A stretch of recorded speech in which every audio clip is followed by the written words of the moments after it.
மனித உடலில் மனித செல்களைக் காட்டிலும் அதிகமான பாக்டீரியாக்கள் உள்ளன. மனித உடல் என்பது பல்வேறு உயிர்மிகளின் மைக்ரோ ஆர்கானிசம்கள் ஒன்றிணைந்த பருவம் ஆகும். இவை மனித மைக்ரோபையோம் என்று அழைக்கப்படுகின்றன. இந்த உயிர்மிக்குகள் பாக்டீரியாக்கள், வைரஸ்கள், பூஞ்சைகள் மற்றும் பிற மைக்ரோ ஆர்கானிசங்களாக உள்ளன. இதில் பெரும்பாலானவை நன்மை பயக்கும் மற்றும் நம் உடலின் ஆரோக்கியத்திற்கு தேவையானவை. முக்கிய அம்சங்கள். 1. மனித செல்கள் மற்றும் பாக்டீரியாக்களின் விகிதம். புதிய ஆய்வுகளின்படி ஒவ்வொரு மனித செல்களுக்கும் சுமார் 1.3 பாக்டீரியாக்கள் உள்ளன. அதாவது ஒரு சாதாரண மனித உடலில் சுமார் 30 டிரில்லியன் மனித செல்கள் இருக்கும் நிலையில் 39 டிரில்லியன் பாக்டீரியாக்கள் உள்ளன. 2. இந்த பாக்டீரியாக்கள் எங்கு இருக்கின்றன? பெரும்பாலான பாக்டீரியாக்கள் நம் அதிக பெரிய குடல்களில் லார்ஜ் இன்டெஸ்டின் வசிக்கின்றன. இதைவிட சில பாக்டீரியாக்கள் தோல், வாய், சுவாச கோஷங்கள் மற்றும் மலப்புற உறுப்புகளில் உள்ளன.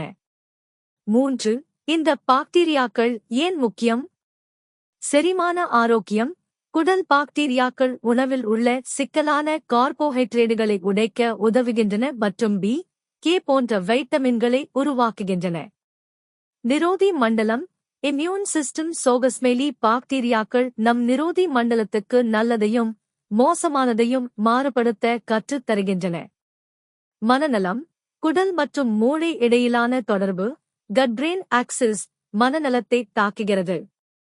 இது கவலை, மனச்சோர்வு போன்ற நிலைகளுக்கு வழிவகுக்கிறது. நோய் தடுப்பு. நல்ல பாக்டீரியாக்கள் மோசமான பாக்டீரியாக்களின் வளர்ச்சியை தடுக்கின்றன மற்றும் நோய்களை தடுக்கும். 4. மனித உடல் மற்றும் பாக்டீரியாக்களின் பரஸ்பர உறவு. நம்மால் பாக்டீரியாக்களுக்கு வசதியான சூழ்நிலையை வழங்க முடிகிறது. அதே நேரத்தில் பாக்டீரியாக்கள் நம் உடலில் முக்கிய வேலைகளைச் செய்ய உதவுகின்றன. இந்த பரஸ்பர ஒத்துழைப்பு நம் ஆரோக்கியத்திற்கும் வாழ்வதற்கும் அவசியம். 5. இந்த சமநிலை பாதிக்கப்பட்டால் என்ன ஆகும்?